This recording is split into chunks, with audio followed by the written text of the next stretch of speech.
vais vous expliquer comment utiliser un chargeur à batterie.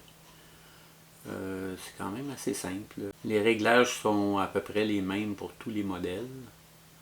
Premièrement, il faut déterminer la chimie de la batterie qu'on a à recharger. Ça peut être du lithium LiHV, haut voltage. Une batterie qu'on peut recharger, LiPo un petit peu plus haut que la normale. Une LiPo ordinaire, une NIMH. Ça peut être du LiFe. On choisit la chimie de la batterie qu'on veut recharger. Deuxième item à programmer, c'est le nombre de cellules. Ça va déterminer le voltage aussi de la batterie. Un autre réglage, c'est l'ampérage de la recharge. C'est ce qu'il y a de plus critique et de plus complexe à programmer. Il faut faire bien attention à ce qu'on fait. La taille de la batterie en milliampères-heure va déterminer combien d'ampères qu'on peut alimenter dans la batterie pendant la recharge.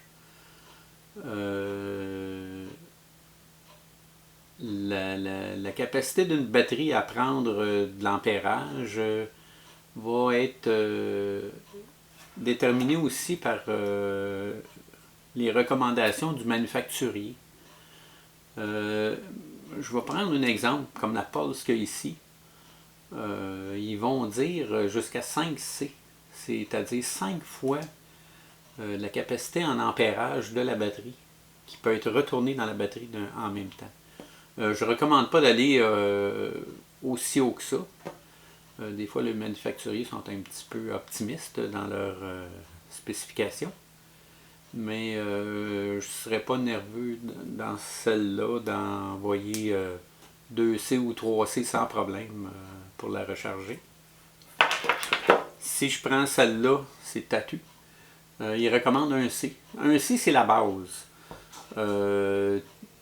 Si on ne sait pas combien d'ampérage la batterie peut prendre, normalement c'est écrit, on ne prend pas de chance, on prend un C.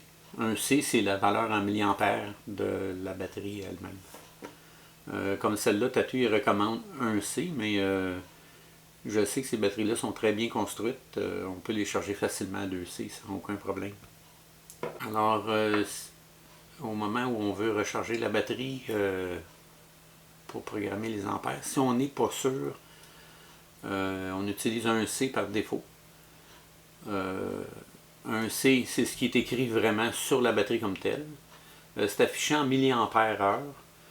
On divise ce chiffre-là par 1000 pour obtenir directement le nombre d'ampères. Et le chargeur, lui, se programme en ampères.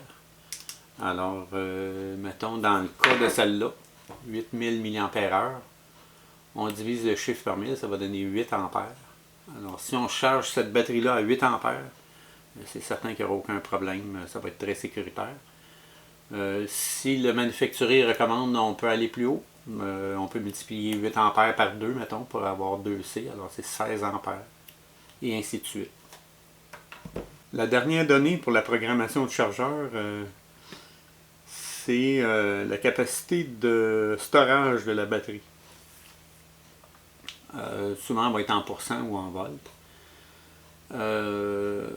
Moi, je l'ajuste entre 50 à 60%. Je le mets un petit peu plus haut que ce qui est recommandé, parce que quand je recharge la batterie plus tard, ça va un petit peu plus vite pour la remettre à 100%. Puis j'ai jamais eu de problème de longévité de batterie là, avec ces voltages-là. Alors 50 à 60%, c'est très raisonnable. Alors le storage aussi en voltage, 60%, ça correspond à 3,88 volts. 50% à 3,85 volts. C'est important que le chargeur ait cette fonction-là pour entreposer les batteries. Ça permet de les garder beaucoup plus longtemps.